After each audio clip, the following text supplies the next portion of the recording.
Start. Thank you very much. અમે અહીંયા ભૂતાનની tour કરવાનો વિચાર આવ્યો અને અમે રાધે કૃષ્ણ ટુરિઝમમાં ગીતા મેડમનો કોન્ટેક્ટ કર્યો ઓફિસમાં. ભાવ વગેરે કરીને કમ્ફર્ટેબલ લાગતા અમે ભૂતાનની ટૂર કરવાનું અમે ફાઇનલ કર્યું. બુકિંગથી માંડીને જે દિવસ અમે ડિપાર્ટ થઈ ગયા ત્યાં સુધી ગીતાબેન અને ત્યાંના સ્ટાફ મિત્રોને જ્યારે કોન્ટેક્ટ કર્યો ત્યારે તેઓએ અમને બહુ કોઓપરેટિવ અને સંપૂર્ણ માહિતી આપી. અમારી ટૂર 16મીએ સવારે સ્ટાર્ટ થઈ.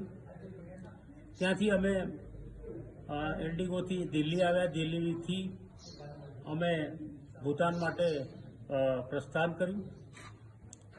ભૂતાન આવ્યા પછી જે અમારો એક્સપિરિયન્સ છે, અમે વેરિયસ ટ્રાવેલ્સમાં અમે ટ્રાવેલ કર્યું છે, પણ જે ભૂતાનનો એક એક્સપિરિયન્સ અને એક લાજવાબ એક્સપિરિયન્સ અમને મળ્યો. ખાસ કરીને જે ભૂતાનની પબ્લિક, ભૂતાનની હોટલનો સ્ટાફ, ભૂતાનના જ્યાં પણ અમે ગયા ત્યાં એક પણ વ્યક્તિ તરફથી અમને એવો ખોટો પ્રતિસાદ નથી મળ્યો. જ્યાં પણ ગયા ત્યાં સ્માઇલિંગ ફેસ જોવા મળ્યો અમને. અને જે પણ હોટલોનું ચોઈસ કરેલું છે ખરેખર લાજવાબ છે. અમે સૌથી પહેલાં થિમ્પુમાં ગયા.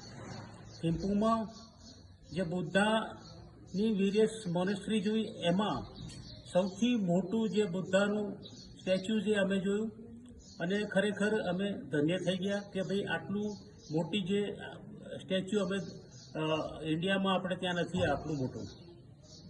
વેરિયસ પ્લેસ પછી અમે પારો આવ્યા. પારોમાં પણ જોયું કે ભાઈ જે ખાસ કરીને અમારા માટે નવીનતા હતી કે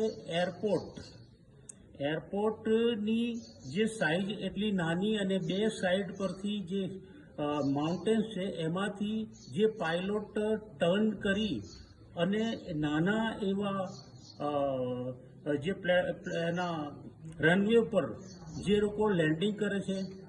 અને અમે લકી એટલા પણ છીએ કે આ ટૂર દરમિયાન આટલા નાના રનવે પર અમને લેન્ડિંગ અને ટેક ઓફ બંને જોવા મળ્યું.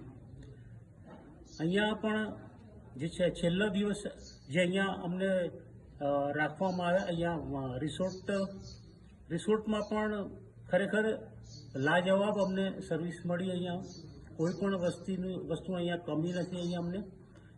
અને તે માટે અમે રાધે કૃષ્ણ ટુરિઝમે જે આ ઓર્ગેનાઇઝ કરી છે ટૂર, અને દરેક વ્યક્તિને સાચવવાનો પ્રયત્ન કર્યો છે, તે બદલ અમે રાધે કૃષ્ણ ટૂર ટ્રાવેલ્સને ખૂબ ખૂબ આભાર માનીએ છીએ.